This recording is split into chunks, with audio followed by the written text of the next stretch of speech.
നിഖിൽ, നീ എന്താ ഇവിടെ? കാർത്തികയോട് അക്കൗണ്ട്സിൻ്റെ ഫയൽ അന്വേഷിച്ച് വന്നതായിരുന്നു മാത്യു അവളുടെ ക്യാബിനിൽ. അപ്പോഴാണ് അവൾക്കൊപ്പം ഇരിക്കുന്ന നിഖിലിനെ അയാൾ ശ്രദ്ധിച്ചത്. അത് അപ്പച്ച, ഞാൻ ചുമ്മാ. എന്ത് ചുമ്മാ? ഇതൊരു ഓഫീസാണെന്നുള്ള കാര്യം നീ മറന്നു പോകുന്നുണ്ടോ എന്ന് എനിക്കൊരു സംശയമുണ്ട്. ആദ്യമേ ഞാൻ നിനക്ക് കുറച്ച് കാര്യങ്ങൾ പറഞ്ഞു തന്നിട്ടുണ്ടായിരുന്നില്ലേ? അയ്യോ, അങ്ങനെയല്ല അപ്പച്ച. ഞാൻ ശ്രുതിയെ കാണാൻ വേണ്ടിയിട്ടാണ് വന്നത്. സൈറ്റിലേക്ക് പോകുമ്പോൾ കോൺട്രാക്ടറെ ഏൽപ്പിക്കാനായി കൊണ്ടുപോകേണ്ട കുറച്ച് പേപ്പേഴ്സ് ശ്രുതിയുടെ കയ്യിലുണ്ടെന്ന് ദർശൻ വിളിച്ചു പറഞ്ഞിരുന്നു. അത് എടുക്കാൻ വേണ്ടിയിട്ടാണ് വന്നത്. പക്ഷേ വന്നപ്പോൾ ശ്രുതിയും സ്വാതിയും ഇവിടെ ഇല്ലായിരുന്നു. പിന്നെ കാർത്തികയെ കണ്ടപ്പോൾ വെറുതെ 2 വാക്ക് സംസാരിച്ചതാ. മകന്റെ സംസാരം കേട്ട് അയാൾക്ക് ചിരി വരുന്നുണ്ടായിരുന്നുവെങ്കിലും ഗൗരവം ഒട്ടും വിടാതെ തന്നെ മാത്യു തുടർന്നു. ഇന്ന് ദർശനില്ലെന്നുള്ള കാര്യം നിനക്കറിയാലോ. ഉച്ചയ്ക്ക് ശേഷം അവൻ പോകുന്ന സൈറ്റുകളിൽ കൂടി നീ പോകണം. അത് ഞാൻ നിന്നോട് പറഞ്ഞതല്ലേ. പിന്നെയും നീ ഇവിടെ നിന്ന് കറങ്ങിത്തിരിഞ്ഞത് എന്തിനാ? വേഗം പോകാൻ നോക്ക്. ശരി. ഒന്നും മിണ്ടാതെ അവൻ ആ മുറി വിട്ടിറങ്ങാനായി തിരിഞ്ഞു നടന്നു. മാത്യു കാർത്തികയെ നോക്കി. എന്തിനാ ആ പാവത്തിനോട് ഇത്രയും സ്ട്രിക്റ്റ് ആവുന്നത് എന്നൊരു ഭാവം കണ്ണുകൊണ്ട് അവൾ കാണിച്ചു. നിഖിൽ, കാർത്തികയ്ക്ക് നിന്നോട് എന്തോ സംസാരിക്കാനുണ്ട്. ഒരു 10 മിനിറ്റ് നീ അവളെയും കൂട്ടി ഫുഡ് കോർട്ടിൽ പോയിരുന്ന് സംസാരിച്ചിട്ട് പോയാൽ മതി. കാർത്തികയെ നോക്കി പുഞ്ചിരിച്ചുകൊണ്ട് നിഖിലിനോടായി മാത്യു പറഞ്ഞു. നിഖിലിനും അത് കേട്ട് സന്തോഷമായി. മാത്യു അവിടെ നിന്ന് പോയതും നിഖിൽ കാർത്തികയെയും കൂട്ടി മുകളിലേക്ക് പോയി. കോഫി ഓർഡർ ചെയ്ത് ഒരു ടേബിളിന് അപ്പുറവും ഇപ്പുറവുമായി അവർ ഇരുന്നു. കാർത്തു ഇപ്പോൾ നിഖിലിനോട് നന്നായി അടുത്തു തുടങ്ങിയിട്ടുണ്ട്. ഒരു കാമുകനായി മാറിയില്ലെങ്കിലും അവൾക്കിപ്പോൾ നിഖിൽ തൻ്റെ ഒരു നല്ല ഫ്രണ്ടാണ്. എന്നും വിളിച്ച് സംസാരിക്കുന്നുണ്ട് അവർ. ഓഫീസ് കഴിഞ്ഞ് നിഖിലിൻ്റെ ഒപ്പം വല്യമ്മച്ചിയെ കണ്ടിട്ടേ കാർത്തു അപ്പാർട്ട്മെൻറ്റിലേക്ക് പോകാറുള്ളൂ. അവിടെ വെച്ച് ഇടയ്ക്ക് നിഖിലിൻ്റെ അമ്മച്ചിയെയും അവൾ കാണാറുണ്ട്. അവരുമായും ഇപ്പോൾ അവൾക്ക് നല്ല അടുപ്പമുണ്ട്. മുഖം കഴുകി എല്ലാവരുടെയും ഒപ്പം വരാൻ വേദിക പറഞ്ഞെങ്കിലും ഇനിയും എല്ലാവർക്കും മുൻപിൽ ചിരിച്ചഭിനയിച്ച് നിൽക്കാൻ പറ്റിയ ഒരു മാനസികാവസ്ഥയിലല്ലായിരുന്നു ആമി. അവൾ വേഗം ഫോണെടുത്ത് ഊബർ ബുക്ക് ചെയ്യാൻ നോക്കി. 1 മിനിറ്റ് കാണിക്കുന്നു. അവൾ വേഗം ബുക്ക് ചെയ്തു. അവിടെ ഹോട്ടലിൽ തന്നെ ആരെയോ ആക്കാനായി വന്ന വണ്ടിയായിരുന്നു അത്. വേഗം തന്നെ അവൾ വണ്ടിയിൽ കയറി. Madam, code. വണ്ടിയിൽ കയറിയതും ഡ്രൈവർ ചോദിച്ചു. 11:51. ആമി അയാൾക്ക് പറഞ്ഞു കൊടുത്തു. സീറ്റിലേക്കൊന്ന് ചാരി ഒരു 2 മിനിറ്റ് അവൾ കണ്ണടച്ച് കിടന്നു. വർഷയെയെങ്കിലും വിളിച്ചറിയിക്കണം. ഇല്ലെങ്കിൽ കാണാതായാൽ അവർ തന്നെ അന്വേഷിച്ചു വരും. ആമി മനസ്സിലോർത്തു. അവൾ വേഗം തന്നെ തൻ്റെ ഫോൺ എടുത്തു. ആമി ചേച്ചി, ഇതെവിടെ പോയതാ? വാഷ്റൂമിൽ പോയിട്ട് വേഗം വരുമെന്ന് വേദികേച്ചി പറഞ്ഞല്ലോ. എന്നിട്ടെന്താ വരാത്തത്? വേഗം വാ. മോളെ, എനിക്ക് നല്ല തലവേദന. ഒട്ടും നിൽക്കാൻ പറ്റുന്നില്ല. ചേച്ചി വീട്ടിലേക്ക് പോവാ. അയ്യോ, അതെന്താ ചേച്ചി? എന്നാ നമുക്ക് എല്ലാവർക്കും പോകാം. ഞാൻ ഇവരോട് കാര്യം പറയാം.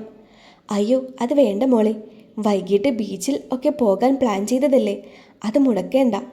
അറിയാലോ, ദേവി ചേച്ചിയെയും വിച്ചുവേട്ടനെയും ഒന്നിച്ച് കിട്ടാൻ കുറച്ച് ബുദ്ധിമുട്ടാണ്. കിട്ടുന്ന അവസരം നമ്മൾ പാഴാക്കണ്ട. അവൾ വർഷയെ പറഞ്ഞു മനസ്സിലാക്കാൻ ശ്രമിച്ചു. എന്നാലും ചേച്ചി ഇല്ലാതെ എങ്ങനെയാ? വർഷയ്ക്കെന്തോ ആമി തിരിച്ചു പോകുകയാണെന്ന് പറഞ്ഞപ്പോൾ സങ്കടമായി. കൂടുതൽ സംസാരത്തിന് ഇട കൊടുക്കാതെ ആമി തൻ്റെ ഫോൺ കട്ട് ചെയ്തു. എന്തു പറ്റി വർഷ? അവൾ ഫോൺ കട്ട് ചെയ്തതും ദർശൻ ചോദിച്ചു. ആമി ചേച്ചി തിരിച്ചു പോവാണെന്ന് പറഞ്ഞു. എല്ലാവരും ഒന്ന് ഞെട്ടി. എന്ത് പറ്റി അവൾക്ക്? ദേവി ചാടിക്കയറി ചോദിച്ചു. ചേച്ചിക്ക് നല്ല തലവേദനയുണ്ടത്രേ. എന്നാ പിന്നെ അവൾക്ക് അത് പറഞ്ഞൂടെ? നമുക്കെല്ലാവർക്കും ഒന്നിച്ചു പോകാമായിരുന്നല്ലോ. അവളെന്തിനാ ഒറ്റയ്ക്ക് പോയത്? നമ്മൾ ബീച്ചിലേക്ക് പോകാൻ പ്ലാൻ ചെയ്തതായിരുന്നില്ലേ. അതുകൊണ്ട് അതൊന്നും വേണ്ടാന്ന് വെക്കണ്ട എന്ന് ആമി ചേച്ചി പറഞ്ഞത്. അവളില്ലാതെ പിന്നെ എവിടെ പോകാനാ?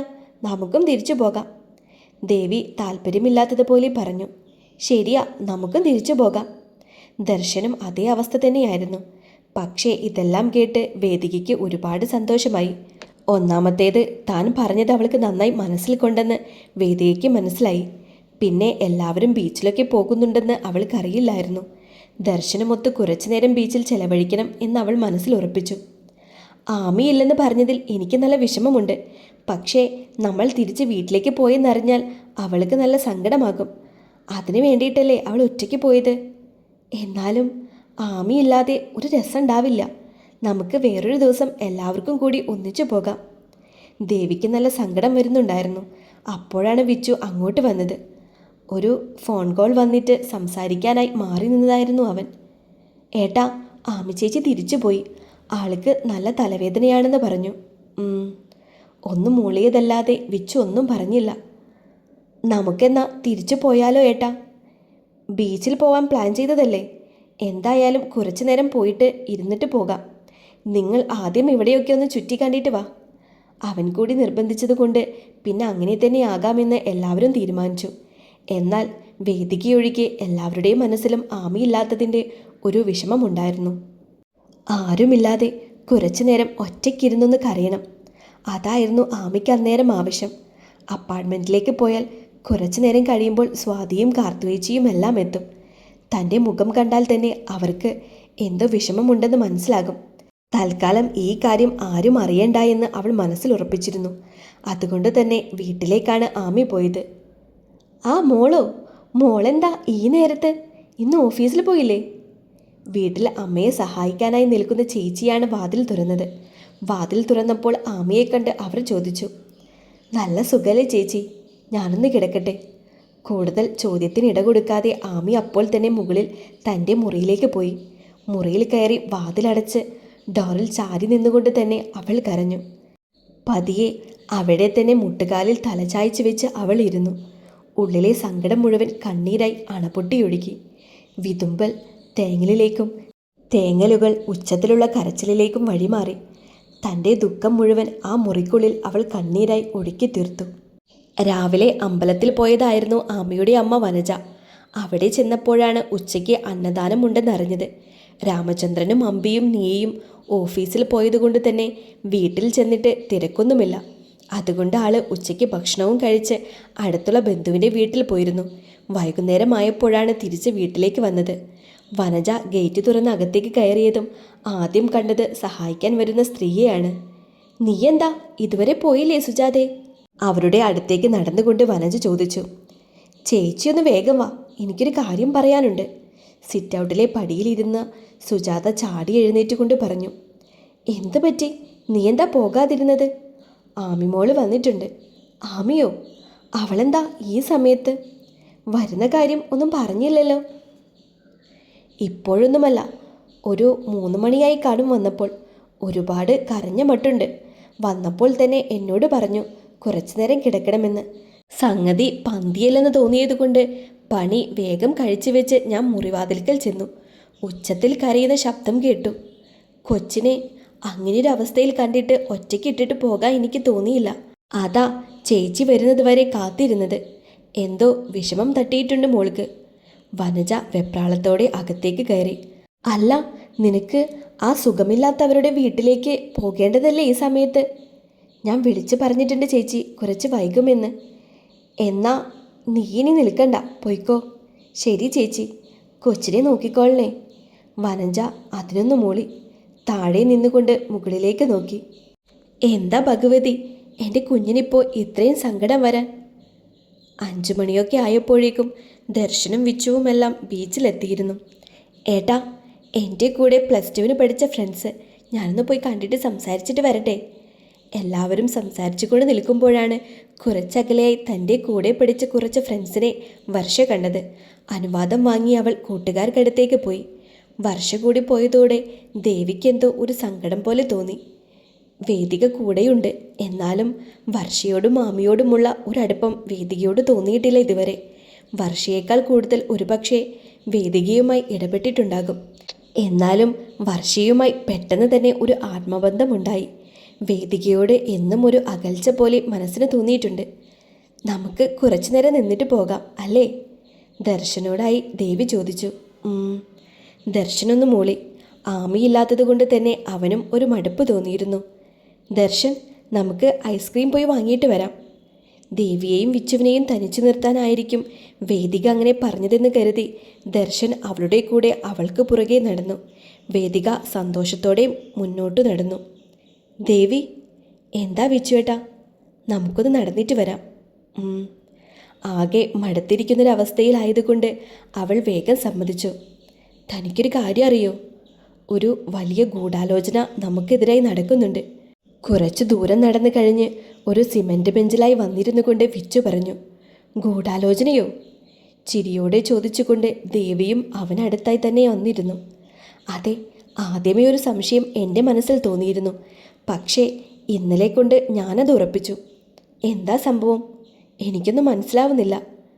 നമ്മുടെ വിവാഹം, അതാണ് സംഭവം. ഫ്ലവർ ഷോ മുതൽ അവൻ്റെ ഉള്ളിൽ തോന്നിയിരുന്ന മുഴുവൻ സംശയങ്ങൾ കൂട്ടിച്ചേർത്ത് അവൻ ദേവിക്ക് കാര്യങ്ങൾ പറഞ്ഞു കൊടുത്തു. എല്ലാം കേട്ടുകഴിഞ്ഞ് കണ്ണും മിഴിച്ച് അവൾ അവനെ നോക്കിയിരുന്നു. തനിക്ക് ദേഷ്യം തോന്നുന്നുണ്ടോ എല്ലാം കേട്ടിട്ട്? ചിരിക്കണോ ദേഷ്യപ്പെടണോ എന്ന് പോലും മനസ്സിലാവുന്നില്ല എനിക്ക്. അല്ല, വിച്ചുവേടൻ എങ്ങനെ അറിഞ്ഞു ഇതെല്ലാം? അറിഞ്ഞതൊന്നുമല്ല, ചെറിയ സംശയങ്ങൾ തോന്നി. എല്ലാം കൂടെ കൂട്ടിച്ചേർത്ത് വായിച്ചു.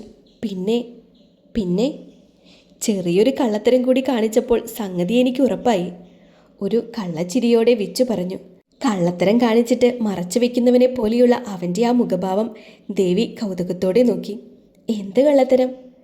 കാര്യം മനസ്സിലായില്ലെങ്കിലും അവൻ്റെ ആ മുഖഭാവം വരുത്തിയ ചിരിയോടെ അവൾ ചോദിച്ചു. ഇന്നലെ ഞാൻ വർഷയുടെ ഫോൺ എടുത്ത് ആമിയുമായും ദർശനുമായി നടത്തിയ ചാറ്റുകളെല്ലാം നോക്കി. ഏതാണ്ട് കാര്യമൊക്കെ ഞാൻ ഊഹിച്ചത് തന്നെയാണെന്ന് മനസ്സിലായി. എന്നാലും ഒന്നുകൂടി ഉറപ്പിക്കാൻ വേണ്ടി അവളുടെ ഫോണിൽ നിന്നും ഞാൻ ആമിക്ക് മെസ്സേജ് അയച്ചു, കാര്യം ഉറപ്പിച്ചു. അയ്യോ, വർഷ അറിഞ്ഞോ ഇത്? തലയിൽ കൈവച്ചുകൊണ്ട് ദേവി ചോദിച്ചു. എവിടുന്ന്? ഞാനതൊക്കെ അപ്പോൾ തന്നെ ഡിലീറ്റ് ചെയ്ത് കളഞ്ഞു. വാ പൊത്തിപ്പിടിച്ച് ദേവി ചിരിച്ചുപോയി അവൻ്റെ മറുപടിയിൽ. ആമിയാണ് എല്ലാത്തിൻ്റെയും സൂത്രധാരി. കേട്ടപ്പോഴേ തോന്നി. പക്ഷേ എനിക്ക് ദേഷ്യമൊന്നും തോന്നുന്നില്ല. അവരുടെ ഭാഗത്തും ന്യായല്ലേ, പ്രത്യേകിച്ച് വിച്ചുവേട്ടൻ്റെ അമ്മയുടെ ഭാഗത്ത്. ദേവിയൊന്ന് നിർത്തി. എനിക്കറിയാടോ, എല്ലാം മറന്ന് പുതിയൊരു ജീവിതം തുടങ്ങണമെന്ന് ഞാനും ആഗ്രഹിക്കുന്നുണ്ട്. പക്ഷേ പറ്റണ്ടേ? എന്താ പറ്റാത്തത്? ഇപ്പോഴും വർണ്ണയാണോ മനസ്സിൽ? ഏയ്, വർണ്ണയൊക്കെ എന്നോ മനസ്സിൽ നിന്നും പോയി. ഒരു പേടിയാ മനസ്സിൽ. വേറൊരു പെൺകുട്ടി ജീവിതത്തിലേക്ക് കടന്നു വന്നാൽ ആത്മാർത്ഥമായി അവളെ സ്നേഹിക്കാൻ കഴിയോ എന്നൊരു പേടി. എനിക്കും അതുതന്നെയാ വിച്ചുവേട്ടാ പ്രശ്നം. എനിക്കറിയാം, എൻ്റെ അച്ഛനും അമ്മയ്ക്കും ഏട്ടനുമെല്ലാം പൂർണ്ണമായി സന്തോഷം കിട്ടണമെങ്കിൽ എൻ്റെ വിവാഹം കഴിയണമെന്ന്. പക്ഷേ വിച്ചുവേട്ടൻ പറഞ്ഞതുപോലെ വേറൊരാളെ സ്നേഹിക്കാൻ ഇനി കഴിയുമോ എന്ന് എനിക്കറിയില്ല. ചൂടുവെള്ളത്തിൽ വീണ ഒരു പൂച്ചയുടെ അവസ്ഥയില്ലേ? ചുമ്മാതല്ല നമ്മളെ തമ്മിൽ തന്നെ കെട്ടിക്കാൻ ആമിക്കൊച്ചു നോക്കിയത്. അരം പ്ലസ് അരം കിന്നരം എന്നാണല്ലോ അവളുടെ തിയറി. അവൻ്റെ ആ മറുപടിയിലും ദേവി ചിരിച്ചുപോയി. ഞാനൊരു കാര്യം ചോദിക്കട്ടെ? എന്താ വിച്ചുവേട്ടാ? ഒരു ആലോചനയായിട്ടാണ് തൻ്റെ വീട്ടുകാർ ഇത് തൻ്റെ മുന്നിൽ വെച്ചിരുന്നതെങ്കിൽ തൻ്റെ മറുപടി എന്തായിരിക്കും? നേരത്തെ ആയിരുന്നുവെങ്കിൽ ഒന്നും ആലോചിക്കാതെ ഞാൻ നോ പറഞ്ഞേനെ. അതായിരുന്നു എൻ്റെ അവസ്ഥ. പക്ഷേ ഇപ്പോൾ എനിക്ക് വിച്ചുവേട്ടനെ അറിയാം. ഒരു നോ പറയാൻ, സത്യം പറഞ്ഞാൽ എനിക്ക് മുന്നിൽ ഒരു കാരണമില്ല. എന്നാൽ ഒരു യെസ് പറയാൻ അവർക്ക് മുന്നിൽ ഒരുപാട് കാരണങ്ങളുണ്ട്. ഇതൊരു വല്ലാത്ത ഉത്തരമായി പോയല്ലോ. ഇതിൽ നിന്നും ഞാൻ എന്താ മനസ്സിലാക്കിയെടുക്കേണ്ടത്? വിച്ചുവേട്ടനായിരുന്നുവെങ്കിൽ എന്തായിരിക്കും ഉത്തരം? അതിപ്പോൾ അവനൊന്ന് തലചൊറിഞ്ഞ് ആലോചിച്ചു. ഒരു ഉത്തരം പറയാൻ പറ്റുന്നില്ലല്ലേ? അത് തന്നെയാണ് എൻ്റെയും പ്രശ്നം. ബന്ധങ്ങളുടെ ബന്ധനങ്ങളിൽ പെട്ടുപോയി നമ്മൾ. ശരി, ആ ടോപ്പിക്ക് നമുക്ക് വിട്ടേക്കാം. ഇപ്പോൾ എനിക്ക് വേറൊരു കാര്യം ചോദിക്കാനുണ്ട് തന്നോട്. ഇനി എന്താ? പറയാം, പക്ഷേ സത്യസന്ധമായ ഉത്തരം തന്നെ എനിക്ക് തരണം. അവരുടെ സംസാരം പിന്നെയും നീണ്ടു. കുറച്ചു നേരം കൂടി കഴിഞ്ഞപ്പോൾ ദർശനും വേദികയും അങ്ങോട്ട് വന്നു. പിന്നെ അധികം വൈകാതെ അവർ തിരിച്ച് വീട്ടിലേക്ക് പോയി. എന്തിനാ അമ്മ എനിക്കിങ്ങനെ? എപ്പോഴും സങ്കടം മാത്രം. എനിക്ക് വേണ്ടിയിട്ടുള്ളതല്ലായിരുന്നുവെങ്കിൽ പിന്നെ എന്തിനാ അമ്മ അന്ന് അങ്ങനെ ഒരു ആക്സിഡൻ്റ് ഉണ്ടാക്കി എനിക്ക് കാണിച്ചു തന്നത്? ഇനി കാണില്ലെന്ന് കരുതിയപ്പോൾ ദേവിയുടെ ചേട്ടനായി മുന്നിൽ കൊണ്ടുവന്ന് നിർത്തിയത് എന്തിനാ അമ്മ? വാശിക്കാണെങ്കിലും ആ താലി അത് കെട്ടിയതെന്തിനാ? അമ്മയുടെ തോളിലായി കിടന്നുകൊണ്ട് കൊച്ചുകുട്ടികൾ പരാതി പറയുന്നത് പോലെ ആമി കരഞ്ഞുകൊണ്ട് ചോദിച്ചു. എന്താ മോളെ ഇത്? ആരോ എന്തോ പറഞ്ഞു എന്ന് കരുതി നീ എന്തിനാ ഇങ്ങനെ കരയുന്നത്? നീ വിഷമിക്കാതെ മോളെ. ആ കുട്ടിയുടെ മനസ്സിൽ വേറെ എന്തൊക്കെയോ ചിന്തകളാണെന്ന് നീ തന്നെയല്ലേ എന്നോട് പറഞ്ഞിട്ടുള്ളത്. നിന്നെ വേദനിപ്പിക്കാൻ വേണ്ടി മനഃപൂർവ്വം അവൾ ഇതൊക്കെ പറഞ്ഞതാകും. അല്ല, അവൾ പറഞ്ഞതാ ശരി. ഞാൻ കൂടെയുള്ളത് ദേവിക്ക് എന്നും സങ്കടം മാത്രമേ നൽകൂ. ഞാനെന്ന് പറഞ്ഞ ശാപം കൂടി ഒഴിഞ്ഞു പോയാലേ അവൾക്ക് ജീവിതത്തിൽ സന്തോഷമുണ്ടാകൂ. എന്തൊക്കെ മണ്ടത്തരങ്ങളാ മോളെ നീ പറയുന്നത്? ദേവിമോൾക്ക് നല്ലൊരു ജീവിതമുണ്ടാകാൻ മറ്റാരേക്കാളും നന്നായി നീയല്ലേ ആഗ്രഹിക്കുന്നത്? ആ നീ എങ്ങനെയാ അവളുടെ ജീവിതത്തിലെ ശാപമാകുന്നത്? തന്നെ കൊണ്ടാകുന്ന രീതിയിലെല്ലാം ആ അമ്മ മകളെ സമാധാനിപ്പിക്കാൻ ശ്രമിച്ചു. പക്ഷേ ആമയും തൻ്റെ മനസ്സിൽ എന്തൊക്കെയോ ആലോചിച്ചുറപ്പിച്ചിരുന്നു. ശരിക്കും നീ ആ പെണ്ണിനോട് അങ്ങനെയൊക്കെ സംസാരിച്ചോ? രാത്രി ആമയുമായി ഉണ്ടായ കാര്യങ്ങൾ അമ്മയുമായി പങ്കുവയ്ക്കുകയായിരുന്നു വേദിക. അമ്മയ്ക്കെന്താ ഞാൻ പറഞ്ഞിട്ട് വിശ്വാസമാവാത്തതുപോലെ? സത്യമായിട്ടും ഞാൻ ആമിയോട് കുറച്ച് റൂഡായിട്ട് സംസാരിച്ചു. അവളാണ് എല്ലാത്തിനും ഉത്തരവാദി എന്നൊക്കെ അവളോട് പറഞ്ഞു. നല്ലോണം സങ്കടപ്പെട്ടിട്ട് അവൾ പോയത്. പക്ഷേ എനിക്കിപ്പോൾ ഒരു പേടി. എന്ത് പേടി? അവൾ ഇതിനെപ്പറ്റി വല്ലതും ദാസങ്കളിനോടോ ദർശനോടോ പറയോ എന്നൊരു പേടിയുണ്ട് എൻ്റെ ഉള്ളിൽ. ഏയ്, ഇതൊന്നും അവൾ പോയി പറഞ്ഞു കൊടുക്കില്ല. കാരണം അവൾക്കും പേടിയുണ്ടാകും ഇത് പറഞ്ഞാൽ അവരും ആ രീതിയിൽ ചിന്തിക്കുമോ എന്നൊക്കെ. അതുകൊണ്ട് അവൾ ഇതൊന്നും അവരോട് പറയില്ല. പക്ഷേ ഇതുകൊണ്ടൊന്നും അവളെല്ലാം അവസാനിപ്പിക്കുമെന്നൊന്നും എനിക്ക് തോന്നുന്നില്ല. അവൾ അവസാനിപ്പിക്കണ്ട. നമ്മളെക്കൊണ്ട് പറ്റുന്നത് നമ്മൾ ചെയ്താൽ മതി. അവൾ തന്നെത്താനെ ഒഴിഞ്ഞു പോയിക്കോളും. ഇനി നമുക്ക് രാധികയെ പോയി കാണാം. എന്തിന്? അവളാ നമ്മുടെ പിടിവള്ളി. നമുക്ക് അവളെ പോയി കാണാം. അവൾ വഴി ആമിയെ നമുക്ക് ഒഴിവാക്കാം. ഇത് കുറച്ച് ബോറാവുന്നില്ലേ അമ്മ? തരം താന്ന പെണ്ണുങ്ങളെപ്പോലെ കുശുമ്പും കുഞ്ഞായ്മയുമെല്ലാം. അത് വേണോ നമുക്ക്?